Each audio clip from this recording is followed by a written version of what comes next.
நெல்லை சந்திப்பு அருகே உள்ள சிஎன் கிராமத்தைச் சேர்ந்த 7 வயது சிறுமி வெள்ள நிவாரண நிதிக்காக தான் சேமித்து வைத்த பணத்தை வழங்கியதாக தெரிவித்தார். ஆடை வாங்குவதற்காக பொம்மை உண்டியலில் பணம் சேமித்து வைத்ததாகவும் முதலமைச்சரிடம் வழங்கியதாகவும் கூறினார்.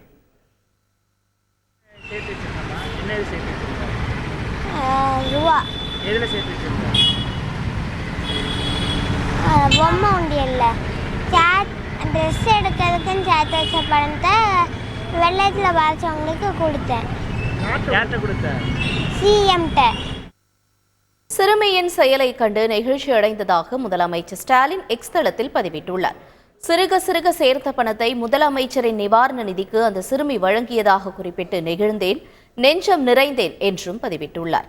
மனிதம் காப்போம் என்ற ஹேஷ்டேக் மூலம் சிறுமியுடன் எடுத்த புகைப்படத்தையும் முதலமைச்சர் ஸ்டாலின் பகிர்ந்துள்ளார். செய்திகளை உடனுக்குடன் தெரிந்து கொள்ள உடனே சப்ஸ்கிரைப் பண்ணுங்க.